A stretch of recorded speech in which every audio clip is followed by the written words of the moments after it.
There are few grander creative challenges in Hollywood than bringing a hit TV show to an end in a manner that leaves most people happy. When a show has been on the air for enough years, the prospect of it ending becomes massively daunting, especially with an enthusiastic legion of fans ready to leap on every creative call. As such, it's little surprise that so many shows struggle to deliver a truly gratifying series finale. But sometimes the problems go much further than this and end up infesting the entire final season.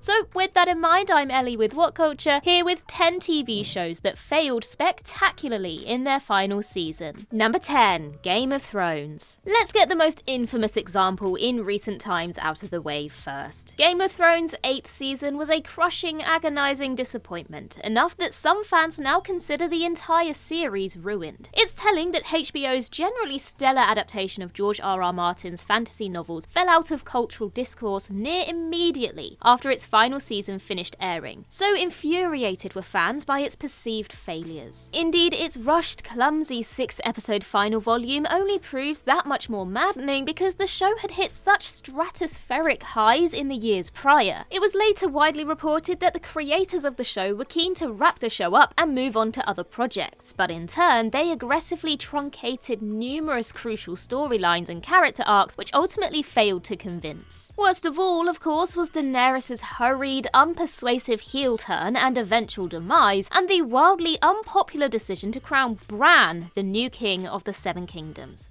Spoiler alert. Given the show's incredible dramatic achievements up to this point, it clearly needed more runway to execute its final vision in a satisfactory manner. Instead, it raced to the finish line and the end result was a sweaty, jerky mess. Number 9, Scrubs. Scrubs is the example of a hit TV show that found a perfect place to stop, delivered a killer finale, and then kept going for another season. The 8th season's final episode was for all intents and purposes written as a series finale by creator Bill Lawrence, who genuinely believed it would be the final episode. But shortly after the season concluded, ABC announced that Scrubs had been renewed for a 9th season, no matter that season 8 had effectively said a fond farewell to the central characters. And so season 9 shifted to focus on a new roster of medical students, with the only cast members to return for every episode being Donald Faison and John C. McGinley, while Zach Braff appeared in just 6 of the season's 13 episodes. Needless to say, the magic was largely gone. Scrubs felt like it had its last word at the end of season 8, and this was simply a lackluster epilogue with a new cast who, despite their efforts, lacked the charms of the original lot. Perhaps the fan response would have been less vitriolic if ABC agreed to Lawrence's request to call season 9 Scrubs Med instead, but as part of the show's linear mainline chronology, it's a damp squib of a postscript nobody was really asking for. Number 8, House of Cards. At least House of Cards' extraordinarily clumsy final season had something of an excuse for bowing out as gracelessly as it did, given that lead actor Kevin Spacey was fired from the show amid sexual misconduct allegations mere days after shooting started. Production shut down for 3 months while the final batch of episodes were reworked to factor in the absence of Spacey's protagonist Frank Underwood. Yet season 6 found itself wrestling with precisely how to move past Frank and shift the focus to his wife, President Claire Underwood. Though Frank is revealed to have died off-screen in the season's opening moments, rather than swiftly move forward with a story focused on Claire, the scripts continually treated Frank like a spectre hovering over everything going on, only drawing further attention to his sudden departure. As such, despite a fierce effort from Robin Wright, Claire never fully persuades as the series' ultimate protagonist, unaided by an almost unforgivably bad series finale, which brought the show limping and sputtering to a shambolic close. House of Cards was Netflix's first big prestige TV hit, which only made its steady decline and then precipitous drop in its final season that much more frustrating. Number 7, Star Trek The Original Series. The legacy of Star Trek The Original Series undeniably speaks for itself. In fact, we here at What Culture are such big fans of the show that we even have our own channel dedicated to Star Trek, so be sure to check out Trek Culture while you're here. Yet, even the biggest Trekkie will struggle to rustle up a passionate defense for the entirety of its largely dreadful 3rd and final season. After gingerly avoiding cancellation amid underwhelming ratings in its first 2 seasons, NBC opted to slash the 3rd season's budget, in turn limiting the number of scenes set outside the Enterprise. However, this was really just the beginning of season 3's problems. Creator Gene Roddenberry withdrew from overseeing the series due to his dissatisfaction with NBC placing it in an undesirable time slot. plot, and many of the show's best writers also left, ensuring the creative suffered significantly. This resulted in a battery of poor episodes, including the infamous Spock's Brain, where Spock's brain is stolen by an alien, which is largely accepted to be the original series' worst ever episode. Season 3 thankfully wasn't where the original series' legacy ended though, as the show's success in syndication allowed Roddenberry to convince Paramount to commission the first Star Trek feature film some 6 years after its cancellation. And the rest, as they say, is history. Number 6. How I Met Your Mother. How I Met Your Mother's 9th season stings all the more because the showrunners basically nailed the seemingly hardest part, casting the mother. Season 8 ended by revealing that the mother, aka Tracy, would be played by Kristen Milioti, a charming and likeable actress who would surely help carry the final season through to its inevitable happy conclusion. But of course it wasn't to be. How I Met Your Mother's series finale revealed that Tracy later died of a terminal illness, before the show ended with Ted finding his happily ever after with Robin. It was a shocking twist ending which felt cruel and unnecessary, all the more so given both the popularity of the mother and the fan consensus that Ted and Robin simply weren't a good fit. Considering that this required Robin and Barney getting divorced at the end of a season set entirely around their wedding weekend, it only rang all the more sour as a result. The vitriol for the series finale in particular was potent enough that an alternate ending was released on DVD in which the mother mercifully lived. All the same, that final season severely tainted the series' legacy, because after how heavily its central gimmick leveraged itself on a satisfying final destination, it was ultimately anything but. Number 5. Veronica Mars. More than a decade after Veronica Mars was cancelled, its belated 4th season was released on Hulu in 2019, as proved quite the bittersweet experience for many fans. Though it was certainly great to see Kristen Bell back in the title role for the first time since 2014's Kickstarter-funded film, Season 4 ultimately fell far short of its predecessors. Even beyond its mere 8-episode length, less than half that of the 3 previous seasons, the shift towards a more mature tone fundamentally altered the show's identity in a way that rubbed many the wrong way. It just felt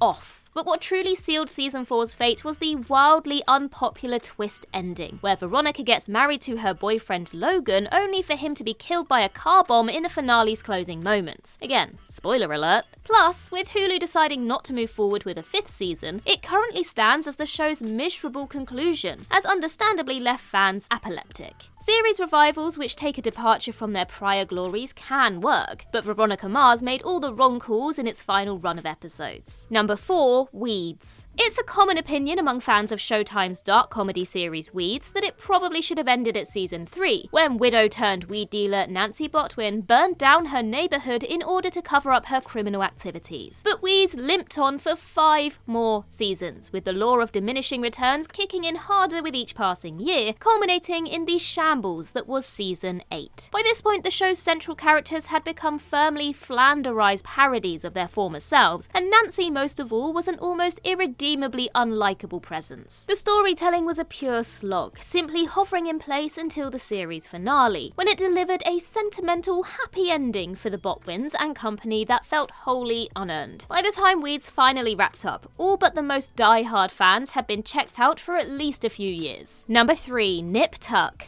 During its first 2 seasons, in particular, Nip Tuck was absolute must-see TV, a self-consciously trashy, genre-bending medical drama series that just happened to be terrifically acted and brilliantly made, and put Ryan Murphy firmly on the map. The show's popularity tapered off after its 3rd season concluded the gripping Carver storyline in deeply unsatisfying fashion, and it never quite recovered. A big part of the problem was that Murphy and co had clearly run out of ideas. The outlandish surgery drama of prior seasons was no longer shocking or darkly amusing. It felt oddly ordinary and totally underwhelming as a result, unaided by a new Beverly Hills setting which failed to enamour fans. Across a dubiously supersized final season consisting of 19 episodes, Nip Tuck's elongated ending was a slog, epitomising the danger of shows that don't know when to call it quits. Number 2. Ted Lasso. Ted Lasso was a show that arrived at just the right time. The almost aggressively wholesome sports sitcom releasing mere months months into the pandemic when the world desperately craved some unchallenging feel-good content. As such, it not only proved a storming ratings hit for Apple TV+,